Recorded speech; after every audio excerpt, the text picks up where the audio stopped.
ಎಲ್ಲರಿಗೂ ನಮಸ್ಕಾರ. ಕೆಳದಿ ಶಿವಪ್ಪ ನಾಯಕ ಕೃಷಿ ಮತ್ತು ತೋಟಗಾರಿಕೆ ವಿಜ್ಞಾನಗಳ ವಿಶ್ವವಿದ್ಯಾಲಯ ಶಿವಮೊಗ್ಗ, ತೋಟಗಾರಿಕೆ ಮಹಾವಿದ್ಯಾಲಯ ಹಿರಿಯೂರು, ಗ್ರಾಮೀಣ ಕೃಷಿ ಕಾರ್ಯಾನುಭವ ಕಾರ್ಯಕ್ರಮ 2024 ದಂಡಿನ ಕುರುಬರಟ್ಟಿ. ಇಂದು ನಾವು ನಾಗರಾಜ್ ರೆಡ್ಡಿ ಅವರ ದುಡ್ಡು ಮಲ್ಲಿಗೆ ತೋಟಕ್ಕೆ ಭೇಟಿ ನೀಡಿದ್ದೆವು. ಅವರು ನಮಗೆ ಬೇಸಾಯ ಕ್ರಮಗಳು ಮತ್ತು ಪ್ರೂನಿಂಗ್ ಬಗ್ಗೆ ತಿಳಿಸಿಕೊಟ್ಟರು.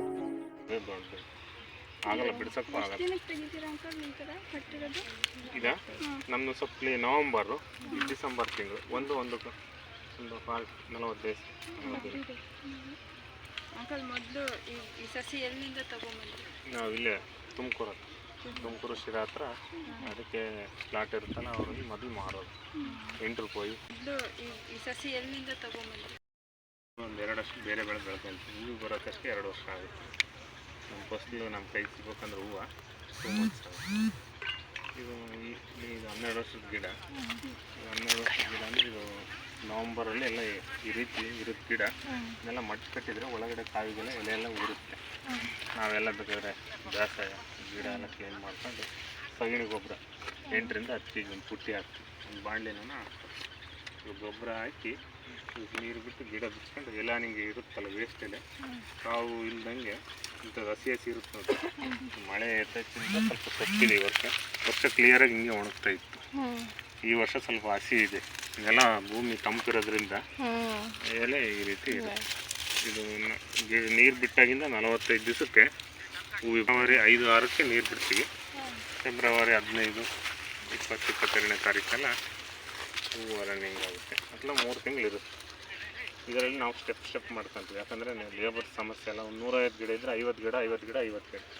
ಫಸ್ಟ್ ಕೊಯ್ಲು ಚಿಕ್ಕ ಸೈಜ್ ಬರುತ್ತೆ. ಯಾಕಂದರೆ ಸೂಡ್ರು ಬೀಳುತ್ತಲ್ಲ, ತಂಪು ಶೀತ ಇದ್ದಾಗ ಸೈಜ್ ಕಮ್ಮಿ ಬರುತ್ತೆ. ಆಮೇಲೆ ಮಾರ್ಚ್ ತಿಂಗಳಿಂದ ಸೈಜ್ ಬರುತ್ತೆ. 2ನೇ ಕೊಯ್ಲು ತಿರ್ಗಿ ಅಲ್ಲಿಗೆ 10 ಡೇಸ್ ಗ್ಯಾಪ್ ಆಗುತ್ತೆ. ಅದರಲ್ಲಿ 50 ಗಿಡ ಇನ್ನೊಂದು ಸ್ಟೆಪ್ ಮಾಡ್ಕೊಂಡಿರ್ತೀವಲ್ಲ ಅದರಲ್ಲಿ ಹೂವು ಸಿಗ್ತಾ ಇರ್ತವೆ.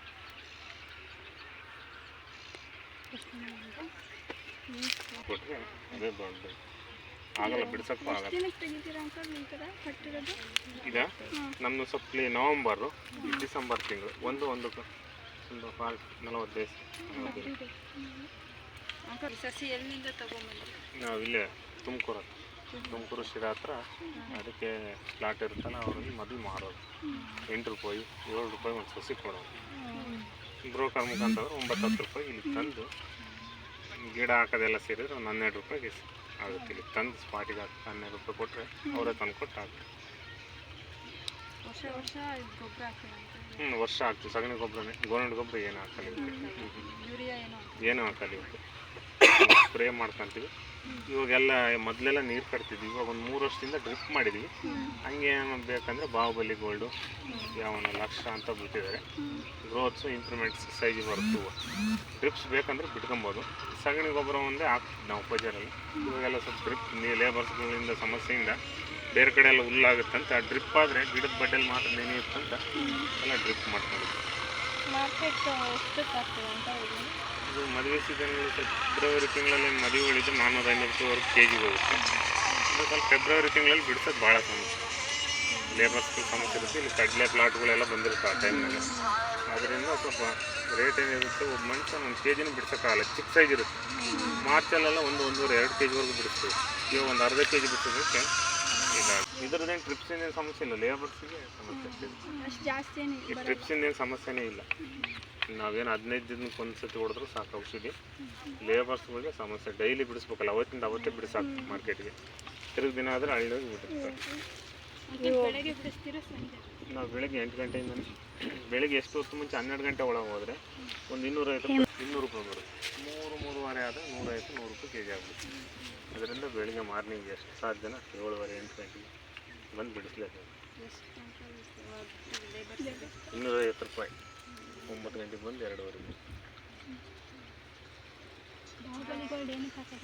ಅದು ಇಂಪ್ರೂವ್ಮೆಂಟ್ಸಿಗೆ ಹೋದ್ರು ತಿರ್ಗಿ ಬ್ಲಾಕ್ ಖರಾಬ್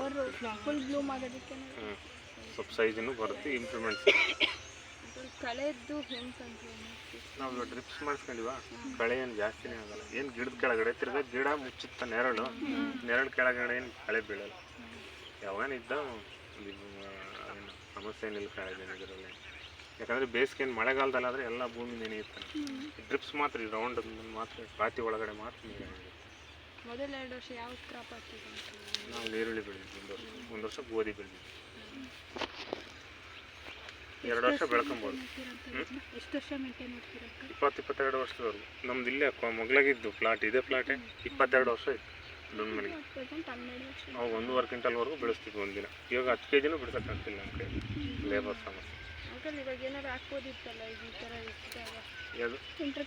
ಇದು ಭೂಮಿ ಒಣಗಿದ್ರೆ ಈಲ್ಡಿಂಗ್ ಚೆನ್ನಾಗಿ ಬರುತ್ತೆ. ಈ ವರ್ಷ ಶೀತ ಇರೋದಕ್ಕೆ ಇದು ಹಚ್ಚಿಗೆ ಐತಿ, ಹಿಂಗೆ ಹಚ್ಚಿರಲೇಬಾರ್ದು. ಗಿಡ ಈ ರೀತಿ ಆಗ್ಬೇಕು. ಈಲ್ಡಿಂಗು, ಕ್ರಾಪು, ಹೊಸ ಚಿಗುರು ಇದೇನು ಇರೋಲ್ಲ, ಇದೆಲ್ಲ ಹಿಂಗೆ ಕ್ಲೀನ್ ಮಾಡಿ ಹಾಕ್ಬೇಕು ನಾವು. ಇದನ್ನೆಲ್ಲ ತರದ ಕಡಿಗೆ ಹಾಕಿ ಈ ರೀತಿ ಆಗ್ಬೇಕು ಗಿಡ. ಈ ಸೊಪ್ಪೆಲ್ಲ ಕ್ಲೀನ್ ಮಾಡಿಸಿ ಇದು ಮಾಡ್ಕೊಂಡು ಬರೀ ನೀರು ಬಿಡ್ತೀರ ಅಷ್ಟೇ? ಇದೆಲ್ಲ ಓಪನ್ ಮಾಡಿದ್ಮೇಲೆ ನೀರೆಲ್ಲ ಇದನ್ನೆಲ್ಲ ತೆಗಿಸ್ಬೇಕು. ಇದು ಹಿಂಗೆಲ್ಲ ಕೊಡವಿದ್ರೆ ಒಳಗಡೆ ಎಲ್ಲ ಕಾವಿಗೆಲ್ಲ ಸುತ್ತೋದಂಗೆ ಇರುತ್ತಲ್ಲ, ಕರ್ರಿಗೆ ಎಲ್ಲ ಉದುರೋಗಿರುತ್ತೆ ಸೊಪ್ಪೆಲ್ಲ. ಇದನ್ನೆಲ್ಲ ಸೊಪ್ಪೆಲ್ಲ ಕ್ಲೀನ್ ಮಾಡಿಸಿ ಯಾವುದೋ ಒಂದು ರೆಡ್ ಮೆಡಿಸಿನ್ ಹೊಡಿತೀವಿ. ಯಾವುದಂದ್ರೆ ಹಿಂಗೆ ಹಳೇದೆಲ್ಲ ನಿಮಗೆ ಕಡ್ಡೆ ಪಡ್ಡೆ ಇರುತ್ತೆ, ಟ್ರಿಪ್ಸು ಕ್ಲೀನ್ ಆಗುತ್ತೆ. ಯಾವುದೋ ಒಂದು ಚಿಗುರಿಗೆ ಬೇಕಾದ್ರೆ ಹೊಡ್ಕೊಬೋದು. 4-5 ಕಿಲೋ ಯಾವನೊಂದು ಸ್ಪ್ರೇ ಮಾಡಿದ್ರು ನಡೆಯುತ್ತೆ. ಕಮ್ಮಿ ರೇಟ್ ಏನು ಟ್ರಿಪ್ಸಿಂದೇ ಸಮಸ್ಯೆ ಇಲ್ಲ, ಲೇಬರ್ಸಿಂದ. ಇದು 8ನೇ ವರ್ಷದ ಗಿಡ. ಇಲ್ಲ ನಾವು ಅಂದರೆ ಒಂದು 25 ವರ್ಷದಿಂದ ಇತ್ತು ಬೇರೆ ಪ್ಲಾಟ್. ಇದು 8 ವರ್ಷದ ಗಿಡ. ಹಾಕ್ಬೋದು, ಅದನ್ನು ಹಾಕ್ಬೋದು. ಅದೇ ನಾವು ಸಗಣಿ ಗೊಬ್ಬರ ನಮ್ಮ ಮನೇಲಿ ದನಗಳ ಇದ್ದಾವೆ. ಇಲ್ಲಾಂದ್ರೆ ನಾವು ಅದು ತಂದು ಹಾಕ್ತೀವಿ. ಸಗಣಿ ಗೊಬ್ಬರ ಇದೆಯಾ, ಅಷ್ಟು ದನಗಳ ಇದ್ದಾವೆ ಮನೇಲಿ. ಹಾಂ, ಬೇವಿನ ಎಣ್ಣೆ ಅದು ಲಿಕ್ವಿಡ್ ಬರುತ್ತಲ್ಲ ಅದು. ಮಿಕ್ಸ್ ಮಾಡ್ಕೊಂಡು ಅದು ಇಷ್ಟು ml ಅಂತ ಇರ್ತದೆ. ಇಲ್ಲ ಅದೆಲ್ಲ ವೇಸ್ಟ್. ನೀಟ ಇರುತ್ತೆ. ನೀವೇ ಅಂಕಲ್ ಇಷ್ಟು ಅಂದರೆ ಇದು ದನದ ಗೊಬ್ಬರ ಅದೆಲ್ಲ ಯೂಸ್ ಮಾಡಿದ್ವಿ. ಬೇರೆ ಎಲ್ಲ ಯಾರು ನಾವು ಆಕಳುಗಳು ಜಾಸ್ತಿ ಇಲ್ಲ ಅನ್ಸುತ್ತೆ. ಎಷ್ಟು ಇಳುವರಿ ಬರುತ್ತೆ ಅಂತ ಎಷ್ಟು ಇದು ಡೈಲಿ ಇಷ್ಟು ಕೆ ಜಿ ಅಂತ ಸಿಗ್ತಿರುತ್ತಲ್ಲ, ಒಂದೇ ಟೈಮ್ ಏನು ಬರಲ್ಲ. ಇದು ಈರುಳ್ಳಿ ಅವೆಲ್ಲ ಆದರೆ ಒಂದೇ ಸತಿ ಇಷ್ಟು ಕ್ವಿಂಟಲ್ ಆಗುತ್ತೆ ಅಂತ ಹೇಳ್ಬೋದು. ಡೈಲಿ ಇರುತ್ತೆ. ಹಾಕಿದ್ದು ಬಂಡವಾಳಕ್ಕಿಂತ ಜಾಸ್ತಿ ಇರುತ್ತೆ. ಲೇಬರ್ಸಿಂದ ಸಮಸ್ಯೆ. ರೇಟನ್ನು ಚೆನ್ನಾಗಿರುತ್ತೆ, ಲೇಬರ್ಸಿಂದ ಒಂದು ದೊಡ್ಡ ಸಮಸ್ಯೆ.